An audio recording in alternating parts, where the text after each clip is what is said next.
జీ5 app download చేసుకుని పూర్తి ఎపిసోడ్లని ఉచితంగా చూడండి. చూసారా దుర్దపిన్ని, వాళ్ళమ్మ పేపర్లో ముగ్గేస్తుంటే గానవి ఎలా చూస్తుందో. ఎన్ని చుక్కల ముగ్గునైని? ఇది ముగ్గు కాదు పిన్ని, మరేంటమ్మది? అంచనా వేస్తున్నాను. ఓహో, ఇంకా ఎన్ని రోజుల్లో నా ఆస్తిని లాగేసుకోవచ్చానా? వదిన లాగేసుకోవాల్సిన అవసరం ఏం లేదు, సునాయాసంగా వచ్చేస్తుంది. వెర్రెక్కి నువ్వు జుట్టు పీకేసుకుంటున్నట్టు. ఏంటి, బొచ్చు పీకేసుకుంటున్నావా చిట్టి? అదృష్టమైనా కలిసొస్తుందేమో కాని పోయిన జుట్టు మళ్ళీ రాదు తెలుసా? ఆయనేదో అనేస్తుంటాడు, ముందు ఈవిడేం లెక్కలేస్తుందో అది చెప్పమనండి. నా మొదటి బిడ్డ గాయత్రమ్మగారు ఎక్కడున్నారా అని అంచనా వేస్తున్నాను.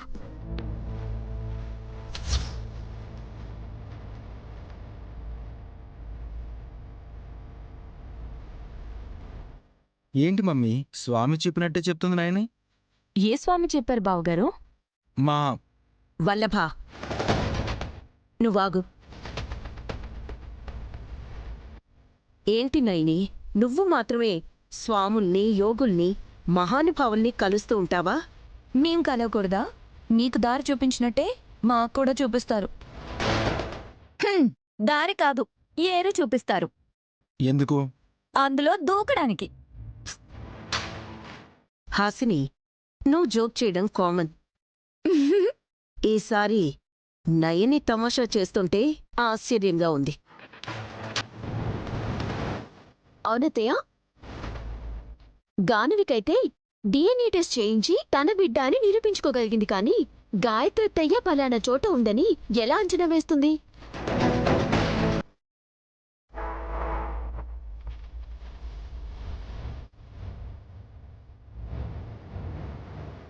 మీ అందరికీ డౌట్ రావాలనుకున్నాను, రానే వచ్చింది. ఇలాగే అమ్మగారు కూడా ఇంటికొస్తారు.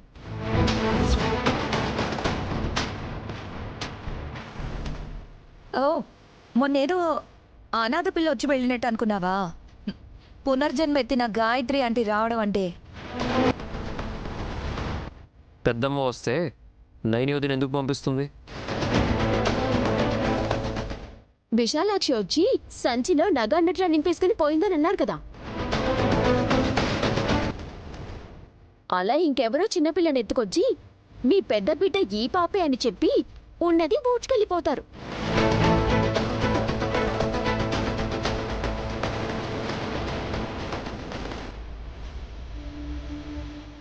ఇవన్నీ కాదు, నువ్వు గాల్లో లెక్కలేకుండా గాయత్రక్క ఎక్కడుందని ఊహించగలుగుతున్నావో అది చెప్పు. బాగా ఆలోచించి రాసుకున్నాను. ఇక్కడ చూడండి, పాయింట్ నెంబర్ 1.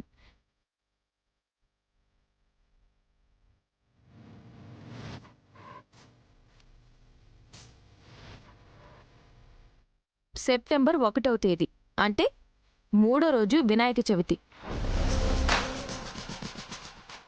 పండగ అయ్యాక పురిటి నొప్పులొచ్చి హాస్పిటల్లో అడ్మిట్ అయ్యాక మా ముగ్గురికి డెలివరీ అయింది. బర్త్ సర్టిఫికేట్ చేయించుకున్నవారు, చేయించుకోని వారు ఎవరు అన్నది తేలిపోతుంది.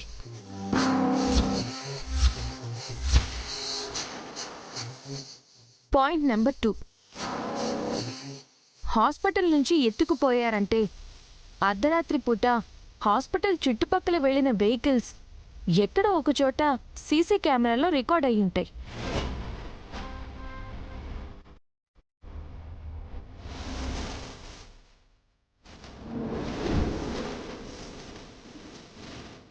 హాస్పిటల్లో సీసీ కెమెరా ఫుటేజ్ లేకుండా చేసిన వాళ్ళకు కూడా దీంతో భయం మొదలవుతుంది.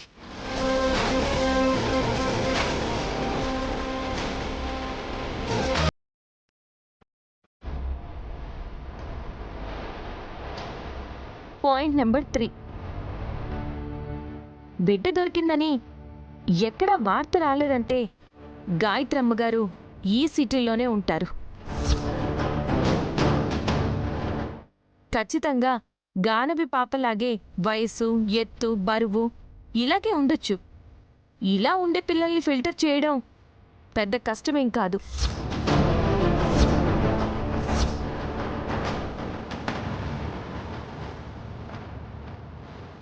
Point number 4.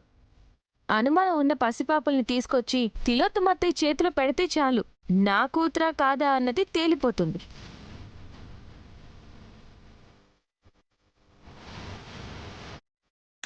ఇది మరీ ఈజీగా ఉంది. అత్తయ్య చేతిలో పెడితే కనిపెట్టొచ్చా? ఎలా? చుట్టు పోసేస్తుందా? పోయించే రకమైన తల్లి ఈ నయని కూతురు. గానివిని చూస్తే తెలియడన్నా ఇంకా ఆ మహత్తల్లి ఎలా ఉంటుంది? పైగా మా గాయత్రి వదినాయే.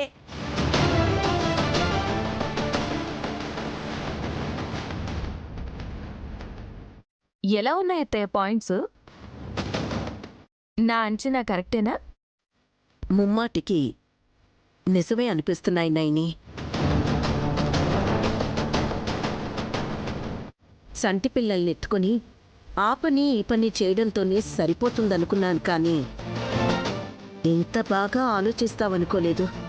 తప్పదు కదత్తయ్య, అన్నిటికన్నా ముఖ్యమైన పని ఇదే కదా. ఈ ప్లాన్ ఏదో ముందే వేసుకోవచ్చు కదా. వెయ్యదు. ఎందుకంటే ముందు నా దగ్గర ఉండే బిడ్డని లాగేసుకోవాలి, నేనేం చేయాలి, నా ఆస్తి పోవాలి. అది మా అక్క ప్లాన్.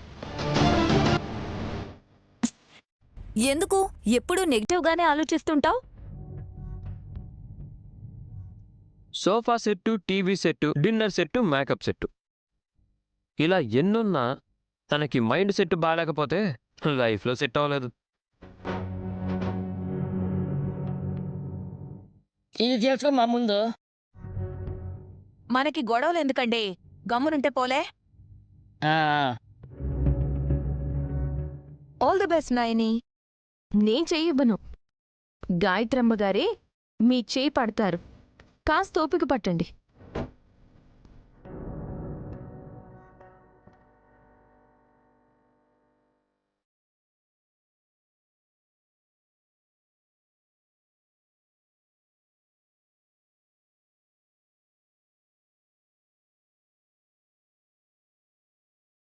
నైని, నీ సైన్ ఒకటి కావాలి.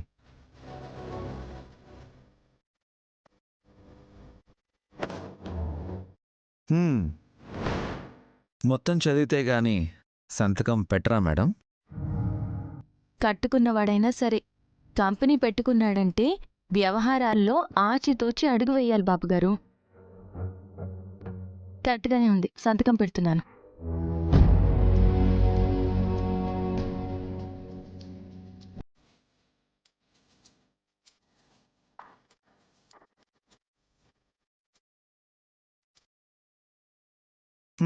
ఈరోజు ఉదయం నుంచి అందరినీ అనుమానించడం స్టార్ట్ చేశావంట, అమ్మ చెప్పింది. పోయి ఆవిడే చెప్పిందా? సరిపోయింది. నైని, మన బిడ్డని ఎత్తుకుపోయారని తెలుసు, కానీ ఎవరెత్తుకుపోయారో ఎక్కడ దాచారో తెలీదు. క్షేమంగా ఉంటుంది అన్న నమ్మకం అయితే మనకుంది.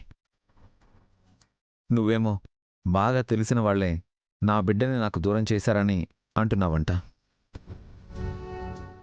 నీకు ఎవరి మీదైనా అనుమానం ఉందా? ఉంది బాబుగారు. ఎవరి మీద? మీ మీద.